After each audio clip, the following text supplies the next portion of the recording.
Ever catch yourself wondering, like, what actually makes you you? Oh, I mean, is it something you're born with? Some kind of, like, internal compass? Or is it more about the things you do, the choices you make as you go through life? yeah, it's one of those questions that seems simple on the surface, but the more you think about it, Yeah. well, the deeper it gets. Right. Definitely deceptively simple. And what's really interesting is that there's a whole branch of philosophy that grapples with this very question, existentialism. Existentialism. It dives headfirst into our search for meaning, in our relationships, our work, our beliefs, but then it kind of throws a wrench in how we typically approach finding that meaning. It suggests something pretty radical about who we are and what we're doing here. Okay, I'm intrigued. A wrench, huh? So, for everyone listening, today we're going deep, really deep into this idea of existentialism. Exactly. We want to uncover what it is and, more importantly, how it can totally change the way we see ourselves and, those everyday choices we all wrestle with. Exactly. And to help us make sense of all this, Mm. we'll be focusing on one of the major figures in existentialism, Yeah. Jean-Paul Sartre. Jean-Paul Sartre. A truly fascinating guy he was. A philosopher, playwright, political activist, even a literary critic. Hmm. Oh, and get this. He was awarded the Nobel Prize in Literature, but turned it down. Which actually kind of lines up with some of his core ideas, as we'll see. Wait, he turned down the Nobel Prize. Okay, now I really want to hear more about this guy. So, when it comes to Sartre, what's the big foundational idea that we need to wrap our heads around? It all boils down to this powerful statement. Existence precedes essence. Existence precedes essence. Yeah, it might sound a little jargony at first, like something straight out of Philosophy 101. Sure. But the idea behind it is surprisingly relatable. A good way to understand it is to contract it with another way of looking at things, essentialism. Essentialism. So essentialism basically says that everything, and that includes us humans, has a predefined nature, like a built-in purpose. Think of it like a tool, like a hammer. The hammer's essence is to hammer nails. If it can't do that, it's not really fulfilling its purpose. Right, it's got that specific function, like it was designed with that one job in mind. Exactly. But existentialism flips this whole idea on its head when it comes to humans. Okay, so how does it flip it? Well, existentialism argues that for us, it's the other way around. We exist first. There's no pre-programmed human nature just waiting for us to fulfill. Instead, it's through the choices we make, the actions we take, that we actually create our essence, our own unique definition of who we are. Sartre called this the power of subjectivity.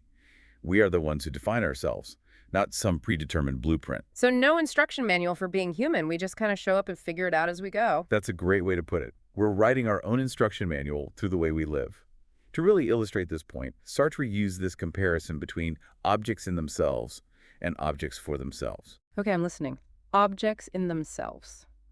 Objects for themselves. So imagine that coffee mug sitting on your desk. It just is what it is. It has a fixed nature, a purpose that's been determined by how it was made. To hold coffee, that's an object in itself. Right, the mug just exists to be a mug. Exactly. Yeah. But humans, we're different. We're objects for ourselves. We don't come with that preset definition. We're not limited to one specific category or purpose. We have this incredible capacity to shape and reshape who we are through our choices and actions. We're always in this process of becoming. So it's less about who we are from the start and more about what we do that defines us. Precisely. Because there's no fixed human nature, no universal meaning or purpose handed down to us, Sartre believed that every single one of us is constantly making choices about how to act. And it's those actions, not some pre-existing plan, that ultimately shape who we are. As he famously said, man is nothing else but what he makes of himself. Wow, that feels like a lot of responsibility, knowing that we're constantly shaping our own identity through what we do. It is. And to really understand why this perspective resonated so deeply with people, we need to look back at the historical context. While other thinkers before him, like Nietzsche, had already started questioning traditional ideas of meaning, existentialism really gained traction during and after World War II. Yeah, that makes sense. I mean, the sheer amount of suffering and destruction during that time must have shaken people's core beliefs to the core. Absolutely. The horrors of the Holocaust, the widespread devastation these events, made people question any pre-established order or divine plan.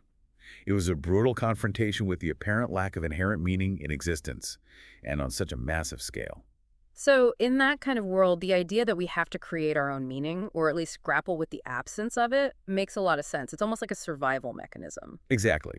And it's important to point out that existentialism doesn't automatically equal atheism, even though Sartre himself was an atheist.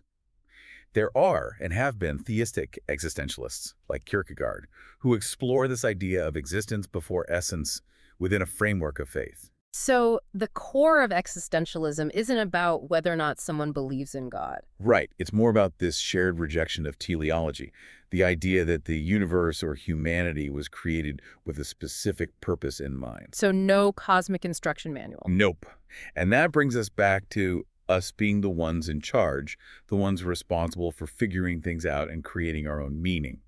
Which leads us to another big concept in existentialism, The absurd. the absurd. Now, when you hear the word absurd, you might think of something silly or illogical.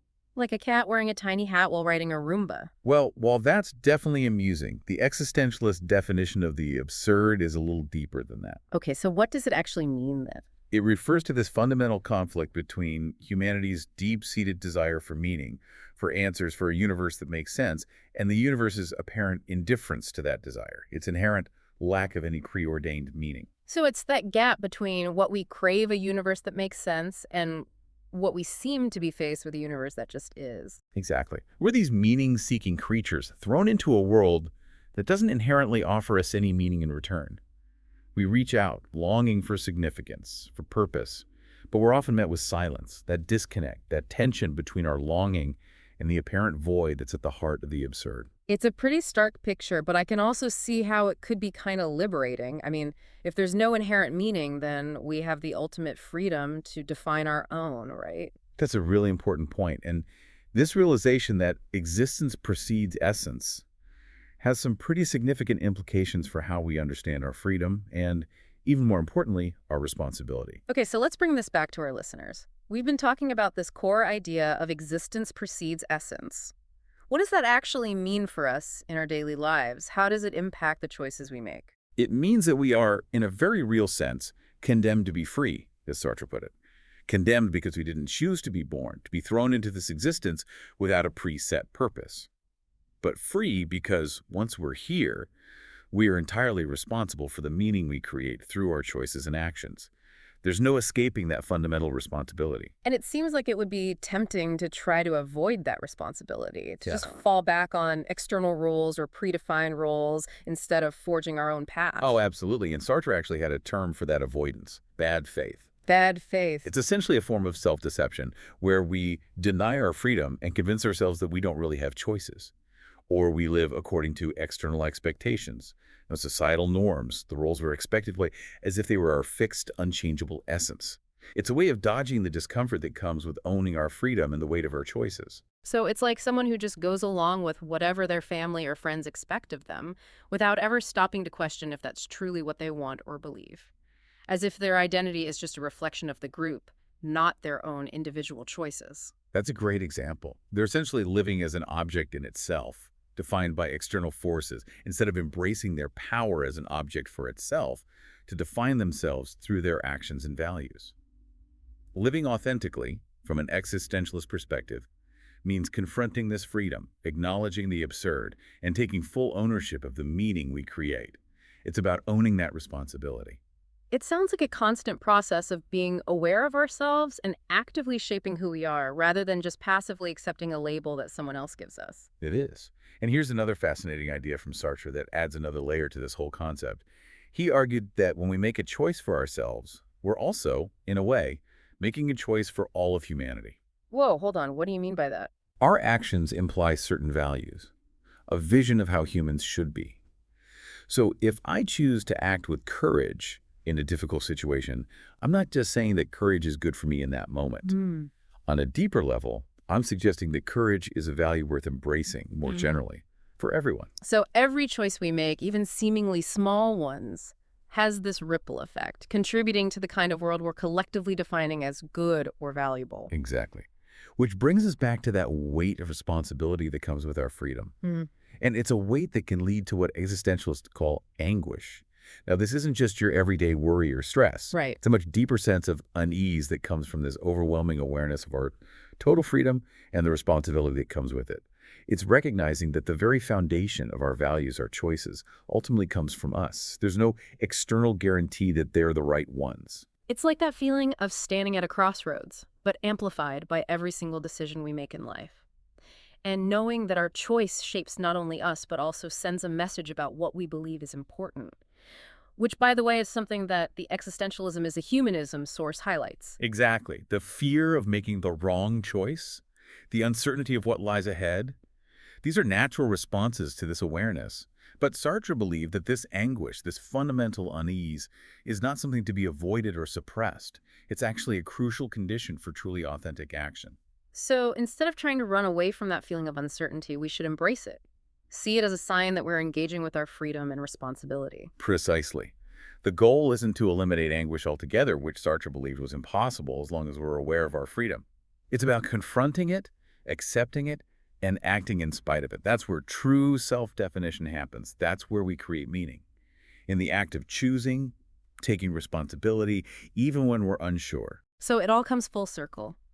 We start with nothing but our existence, and then we build our essence, who we are, through our actions. We embrace that freedom, accept the responsibility, and even the inherent anguish that comes with it. And ultimately, even though existentialism sometimes gets this reputation for being gloomy or pessimistic, it's actually a call to action.